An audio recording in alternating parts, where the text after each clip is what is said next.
Act a Fool, the song itself, one of the interesting things, I grew up in Maryland and then I moved out here to LA, but I remember uh, as I loved rap so much, I would try to pay attention and understand everything. And I always remember on Act a Fool about wearing the neutral colors, and you put that into rap. Yeah. And it wasn't until later that we started seeing the stuff represented on album covers, because yours doesn't, N.W.A's doesn't, Ice's doesn't. So why was that important for you to mention in your rap about wearing neutral colors?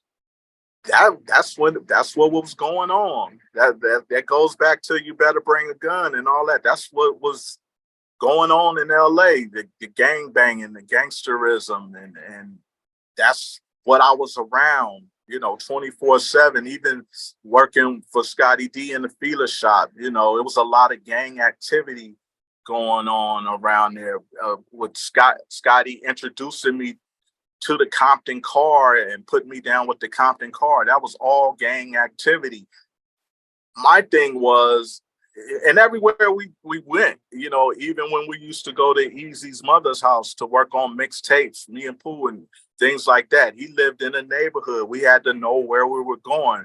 When we used to visit Mixmaster Spade in Compton, and I eventually ended up moving there in Compton, right around the corner from him, and we had to know where we were at and what that represented. So I was able to express that a lot in my music because that's all I was around. Okay. And the collaboration continues too through Act a Fool, obviously with DJ Pooh, which continued for years. So Yeah. what was it about Pooh that makes you guys work so well together? Hey, just coming in the game together. It was actually we used to borrow everybody's drum machines, but once we were kind of living with Roger Clayton, from that started Uncle Jam's Army, and uh, Roger bought a 808 drum machine over, and we just always used to sit and toy with it. We've been, to be honest, I don't think Pooh really liked me a lot until I got on the mic and he saw the potential I have with the rhymes and things like that. And we just clicked after that. Being in the studio, I was coached a lot by DJ Pooh. DJ Pooh is a true producer because he produced the raps too that I was saying, structuring me how to, he taught me how to structure my rhymes, 16 bars, 24 bars or whatever. And, so that's why we clicked. I followed and learned from Pooh a lot. Well, it's interesting you're saying all that, because on Cold Rock stuff, I was always surprised that he rapped on there. Yeah. So what Pooh was had rhymes, Pooh had it? rhymes. Of course, but do you remember why in particular he wanted to get on that track? Uh, well, no, well, nah, I really see a lot of this shit is a blur. Okay. You know what? Let me go back, because when we started working on Act a Fool, you got to know that we flew out to New York to start work. Act a Fool, the record itself was recorded at Chungking Studios in New York, and that's where all the other old school people started out at, Run-DMC, LL, and everything. So we wanted to go record there. We did the remix to bass there. We did Act a Fool there, and I think we did Cold Rock stuff there too. And it was I think the influence on that was Russell Simmons and that Cold Rock stuff record he put out on Def Jam. And Right. Who was always fly with the rhymes. He always used to rap, but that's just the only thing he jumped on, what I'm saying? So that was just a natural. And then how did you, if anything, did you feel a different vibe and aura recording in New York versus out here? Oh yeah. Yeah. I've always got a good vibe from going to New York to record. It was just a different vibe. I don't know why. and I guess that's just being heavily influenced by the East Coast hip hop. I just it my mind was able to flow different because of a lot of the different flows I heard on the East Coast and things like that. I was just open to trying different things when I go to New York and record.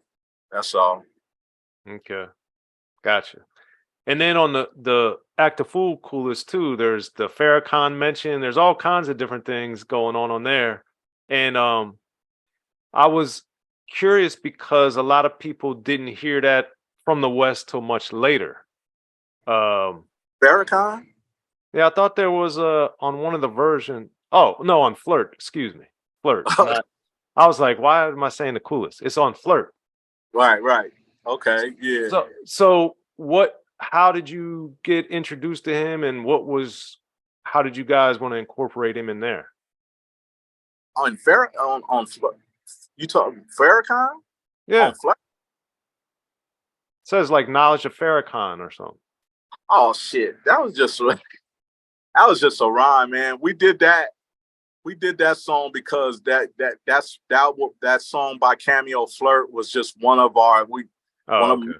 whose favorite song. We just wanted to sample and we sat and wrote that right there. But yeah, that was just one of our favorite songs that I used to ride around in my low rider, bump and flirt. And, I think we just put the beat together and wrote the rhymes. It was very simple back then, man. We talk about, what, too much. Let's write a 16. Come on, let's do it.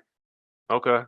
And then one of the things around this era too that I love was of course, bagging on moms, but the fact that Act a Fool had all the songs were different lengths. They had different things. You had Pooh coming in, you had jokes, you had all this different stuff, and it was a very creative way to do something. So, what made you guys in this era when rap was starting to be so rough and tough to have a comedy little break on there with Bagging on Moms?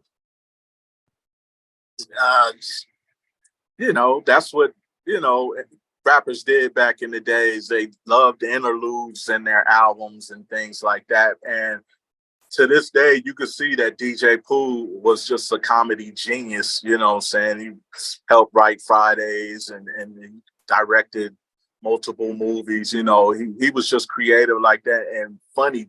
Pooh could have been a comedian himself.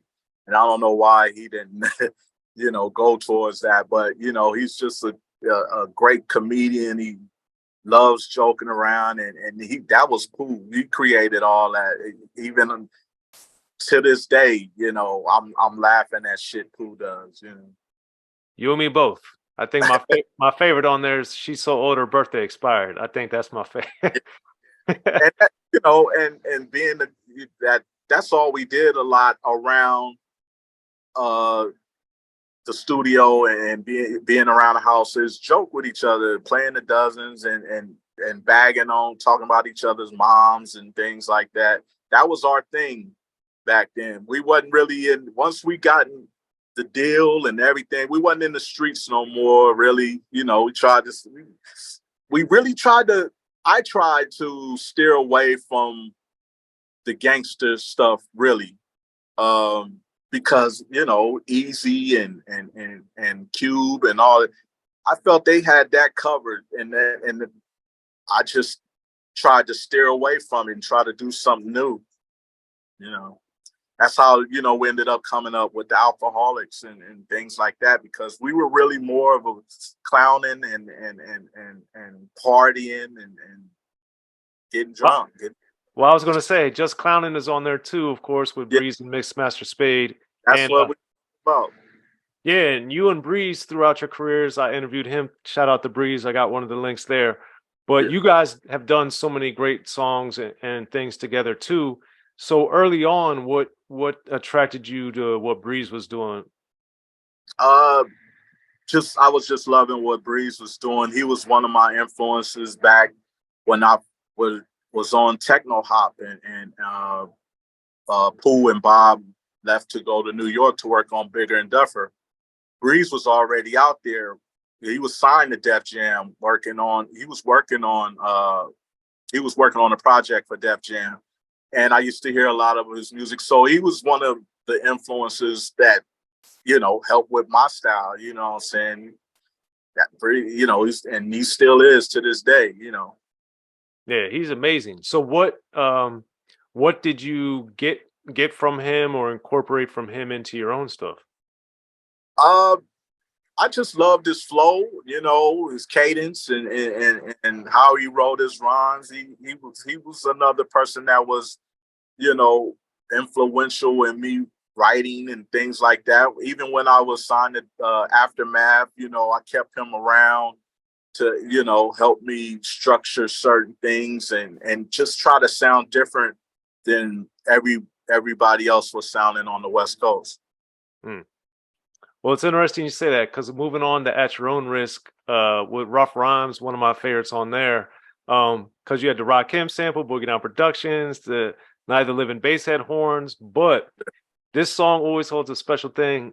Real quick, when I was at basketball camp at James Madison University, they had I think it was Rap City, but Rap City was on, and I was watching it by myself in the lobby of the dorm we were all staying in, Right. and Rough Rhymes came on. And since you're one of my favorite artists, I had already memorized. I didn't have Active Fool yet, but I had it all memorized because I was Okay. at camp. I hadn't been able to go buy it yet. Okay. All these dudes for that 3.5, 4 minutes just stopped. It was like a you see in the movies where people are walking and then they all just stop and they form like a little row. Uh, They all stopped because they were like, "Who is this dude? How does he know this video already?" Because I was rapping the whole song, and yeah. that's one of my all-time favorites. And it also shouts out your love for New York. So how you guys have so much going on from New York in that record? How did that come about musically, sample wise, and all that? Just being in that beat when Pooh created the beat, it was just like I thought it was one of the greatest things. The way he cut in that Rakim part, and you know, we shot a video to it. It was great. Ice Cube was in the video, and it was just a good time. It was my second album on Capitol. Um, it just came. I don't want to say effortlessly. It just came. It was like it just flowed, and everything was good right at that time. And I wrote that with like in an hour or so, and we banged that one out, and Capitol loved it, and it was I think that was like the first single on the At Your Own Risk album, right? Yeah, yeah. Well, it was Yeah. definitely that one stood out to me so much. I love that song. Yeah, But it was fun. It was fun shooting a video. We shot, we shot the video at Hollywood. It was called Water the Bush back then, mhm. and it was one of my favorite videos shooting too. Yeah, it was a lot going on in there. We got a And lot of on the East Coast too. I think even Dr. Dre ended up uh, using that intro to Rough Rhyme on Dre Day or something like that. oh yeah. Yeah. Yeah. I mean, it's it's just an amazing song. And again, it's the scratching is so prominent on there, which I'm always a big fan of too. But DJ Pooh. so that being said, as you're getting into At Your Own Risk and you're making this album, how did you notice your writing had, evolved, changed, improved? Because, Fade's on there, you got stories again, but you got all these different things, and you're bigger and more successful than ever, I would argue at this point. Well, when I started rapping, I thought that was the first thing that was important if you're going to be MC, able to tell a story. You know what I'm saying? People love stories. They, the beginning and the end. It's got to make sense. So I really love writing stories, but I wasn't really good at freestyling and things like that. So I used to, you had to pay me, you pay style or something, too short style shit. But man, I I was just rolling with the flow, and that, I could say it again. It was a lot of it is a blur, and I kind of hate to say that because I wish I could have been better. I really feel, you know what I'm saying. But I was a kid. It was in the beginning. People got to realize this was the beginning of hip hop on the West Coast. You know, I was one of the before N.W.A, before Eazy, before a lot of people. So I halfway didn't know what I was doing, but I had people behind me pushing me like Pooh and Bob and Ice, you know. So I would have to get in there and do it, and I would have to get in there and be better. My thing was just be better than the last thing you wrote. Yeah. So that's what kept me going.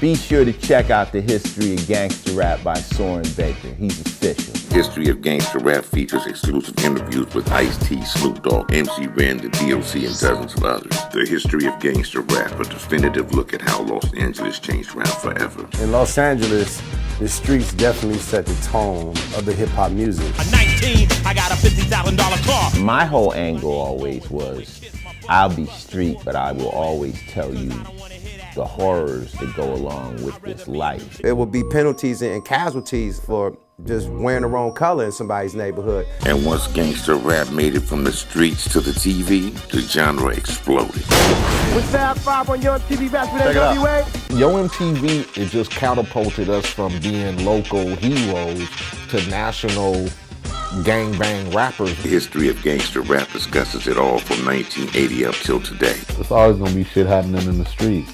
You know what I mean? So it's always gonna be something to talk about. The History of Gangster Rap in stores now.